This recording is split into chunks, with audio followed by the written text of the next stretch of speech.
What is up, guys? Welcome back to the Godly Engineer podcast. If you're new here, I'm your host, Dave Johnson, and I'm a cybersecurity engineer at Amazon, a builder and a believer. This podcast is all about the intersection of our faith in Christ and our engineering careers. As engineers, builders, problem solvers, innovators, and technologists, we impact billions of lives through our work.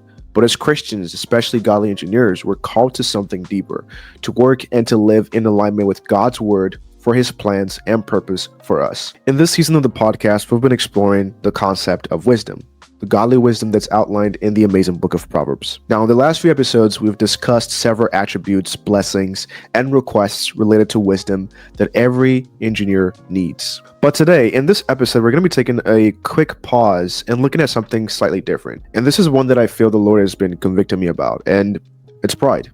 Yeah, pride. So what is pride? According to the Merriam-Webster dictionary, it's the quality or state of being proud, such as a reasonable self-esteem or confidence and satisfaction in oneself, which it's a good thing.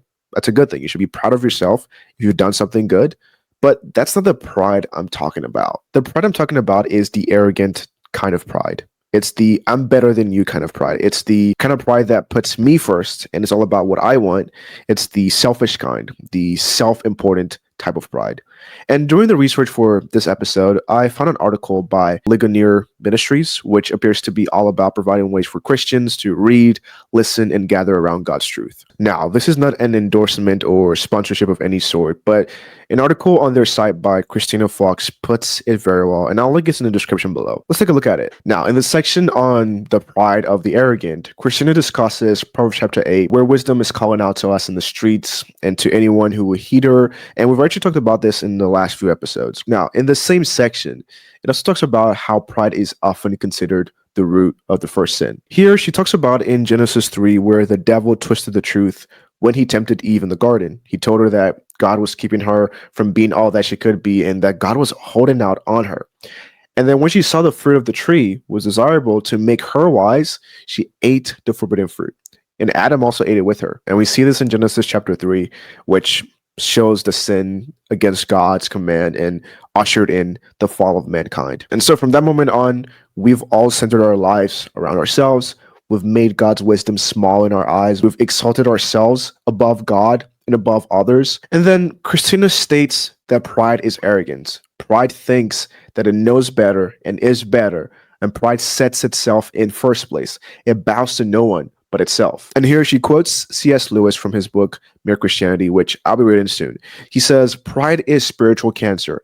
It eats up the very possibility of love or contentment or even common sense. And to be honest with y'all, this is what I experienced recently. I had no love, I had no contentment, and I had no common sense. And I want to share a bit of a personal story in this episode so I can kind of just talk through what I experienced with regards to pride and how I really think God wants to root this out of us as engineers, because we're in a place where we're very susceptible to pride. So I'm hoping this episode can help with that. So like I said, I'll share a personal story about my experience with this during some recent engineering work and why I felt compelled to make an episode about it. So I recently completed a personal milestone project at work, and it was great. It was a job well done, if I do say so myself. But I'm not the only one who thought so, right? Several other people thought so as well, and they mentioned it, right? Which is a great thing. Shows like this is a job well done. Now, I usually get some kudos and credit from my manager and my teammates for doing stuff like this, but in this case, I did not, at least not directly. As a matter of fact, I almost felt like other people were trying to take the credit or appear as though they did the work. And it was in this moment that pride set in. I started feeling so conceited, started feeling better than everyone else. It almost seemed like the whole world revolved around me in that moment. I was kind of telling myself that this entire project would have never been possible without me, and all sorts of things, just me. And pride really started to consume my heart so much just because I didn't get direct credit or kudos for this work. And it really was consuming me mentally, emotionally, and even physically. I could feel it. But thank God I caught it early, and I went home, I prayed, and I asked the Lord to search my heart and rid me of it. And during my prayer, I realized that I was seeking the approval of everyone, trying to be liked, trying to be praised, trying to be appreciated and validated by all. And I couldn't even see the value in what people were saying about the success of this engineering project, nor be content and grateful for it, because my heart was so consumed with pride. and I wanted to be explicitly told that I was the one who led this or made this possible. Everybody knew that. It was obvious, but I couldn't see past my own desire for validation and praise. And when I asked the Lord to search my heart, it reminded me of the story of Lucifer and the origin of pride. If you look at the book of Ezekiel, chapter 28, verse 12 to 19, God is talking about someone here who is the king of Tyre. But the language used here also has some symbolic connections to the angelic figure of Lucifer before he became Satan. The first part of the passage addresses the prince of Tyre, who is a human ruler, but the latter part uses language that describes a fallen angelic being due to the ruler's immense pride, even using terms like the guardian cherub who was in Eden. This passage, for those who are new to it, is what biblical scholars understand as a dual prophecy, in which the specific historical figure of the king of Tyre here is used as a metaphor for the ultimate spiritual rebellion of pride. Now, I'll read these verses in the Voice version. It says, "You are a paradigm of perfection, human life at its best. You had everything a leader needs: immense wisdom and perfect beauty." Verse 13, "You lived in Eden, God's garden. You were clothed in magnificent splendor, covered in jewels, sardius, topaz, diamond, beryl, onyx, jasper, lapis lazuli, turquoise, and emerald. All the mountains were made of gold, prepared for you on the day you were created." So the very first thing we see here in verse 13 is this is a very beautiful being, glorious, so to speak. Let's continue. In verse 14, it says, "I anointed you the guardian of the garden and stationed you at your post to protect it.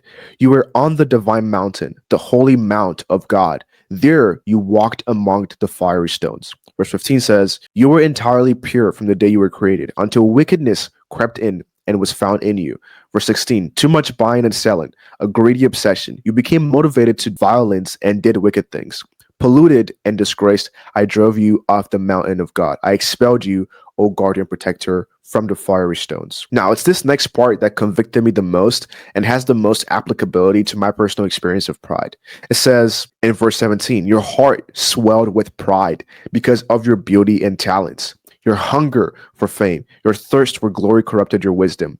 This is why I drove you to the ground and made an example out of you before a company of kings." Yep. That was me. My heart swelled with pride because of my engineering and cybersecurity talents, my hunger for fame, and my thirst for glory in this moment. This was exactly me in this moment. Let's go to another part of the Bible that tells us more about this proud and arrogant being and eventually what happens to him. Let's look at Isaiah chapter 14, verses 12 to 16 in the Voice version. In verse 12, it says, "My, how you've fallen from the heights of heaven, O morning star, son of the dawn. What a star you were, as you menaced and weakened the nations. But now you've been cut down, fallen to earth."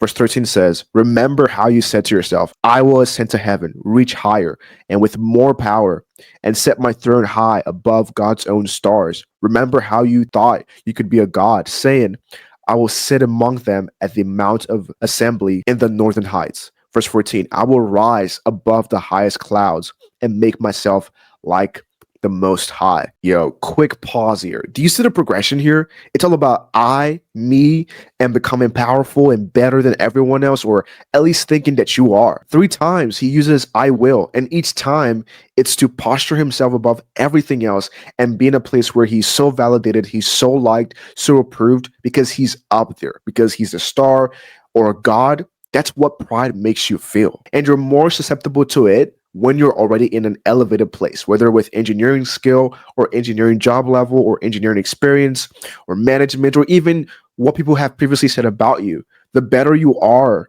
the more skilled you are as an engineer, the more susceptible you are to being proud, because there's always that thought of more. I can get more people to like me, or more reasons for them to like me or praise me and feel validated because I'm just that good. That's the trap, because it will never be enough. Let's continue in this verse and see what happens due to the pride of this person or being. Verse 15 says, "Ha, instead you have sunk like a stone to where the dead abide. You've hit bottom of the bottommost pit." Verse 16 says, "People peer down at you from above and their curiosity overflows." That's what happens. As the saying goes, pride comes before a fall. And this is actually from Proverbs chapter 16, verse 18, which says, "Pride precedes destruction. An arrogant spirit gives way to a nasty fall." It is almost inherent to our human nature to feel pride, but it's subtle. We like to be liked and it gets in our heads. That's why the Bible speaks so much about pride because the Lord knows. So, what is the antidote to pride? Well, your immediate thought might be humility, but not quite. That's the opposite of pride. The antidote to pride, at least from what I've found, is gratitude. Gratitude is the quality of being thankful and appreciative. First Thessalonians chapter 5 verse 16 to 18 puts it very well. It says, "Celebrate always, pray constantly, and give thanks to God. No matter what circumstances you find yourself in, this is God's will for all of you in Jesus the Anointed." When our hearts are filled with gratitude to God, there's no room for pride or arrogance. If you're thankful for your engineering job or career, your engineering skill set, your ability to work on complex engineering problems and build innovative engineering solutions because of the wisdom, strength, and direction that God has given you, there will be no place for pride in your heart. This gratitude helps us refocus on God, not ourselves.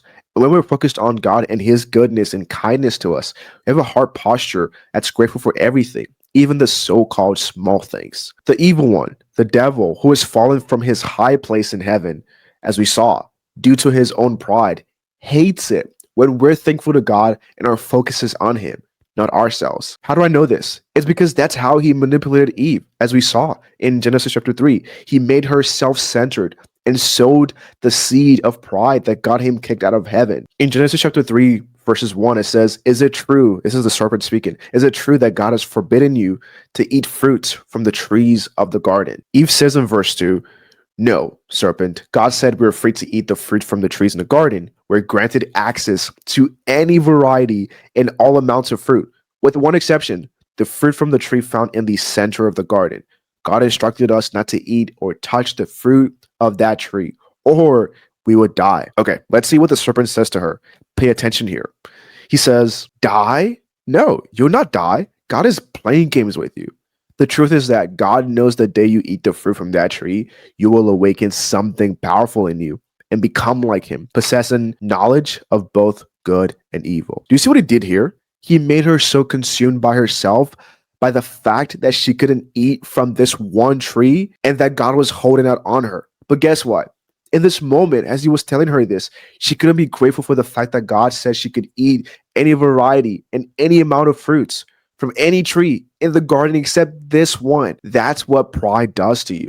But also, that's what gratitude helps you see. You begin to be thankful and grateful for all that God has blessed you with. And out of this gratitude flows humility. Humility is recognizing that everything we have, our engineering career, our engineering talents, our opportunities, our achievements, comes from God, not from ourselves alone. When we're grateful, we acknowledge God as the source of all good things in our lives. And this naturally leads to humility because we realize we're not self-made. We didn't create our own intelligence or smartness or our problem-solving abilities or even the opportunities that come our way. Philippians chapter 2, verse 3 to 4 instructs us, "Don't let selfish and prideful agendas take over. Embrace true humility and lift your heads to extend love to others." Verse 4 says, "Get beyond yourselves and protecting your own interests. Be sincere and secure your neighbor's interest first." As engineers, this means we celebrate our teammates' successes. We give credit where credit is due, and we recognize that our work is a part of a larger mission, God's mission. Now, quick caveat here and disclaimer. Humility doesn't mean thinking less of yourself. It means thinking of yourself less. It's about having a proper perspective of who you are in relation to God and others. And when pride tries to creep in after a successful project like me, or when someone praises your work, gratitude reminds you to thank God first. And humility keeps you grounded, knowing that without Him, you can do nothing of eternal significance. Now, this is a reflection portion of the podcast. Take a moment to pause and ask God to search your heart. Are there areas in your engineering career where pride has crept in? Maybe it's in how you view your skills compared to others, or how you respond when your work is praised, or how you feel when someone questions your technical decisions. Are you grateful for the talents God has given you? Do you acknowledge Him as the source of your abilities? Or have you started to believe you're self-made? When was the last time you thanked God for your engineering job, your problem-solving abilities, or even the challenges that stretch and grow you? Here's my challenge for you this week. Each day, think of or write down 3 things related to your engineering work that you're grateful to God for. It could be a breakthrough on a complex problem, a patient mentor, a supportive team or a teammate or a manager, or even the frustration that's teaching you patience and perseverance. And when pride tries to sneak in, because it will, counter it immediately with gratitude. Thank God out loud. Redirect the glory back to Him. And remember that the antidote to pride is not just humility, it's gratitude that then leads to humility. That's it for this episode. Thank you for tuning in. If this episode encouraged you, share with another engineer or engineering student who's navigating their own journey of faith. This podcast truly grows by word of mouth, and the Christian faith is a go and tell faith. So, like the episode, leave a 5-star rating if you're listening on Spotify or Apple Podcasts, drop a comment or a DM. And until next time, keep building the kingdom of God and growing in your faith. God bless you. Bye-bye.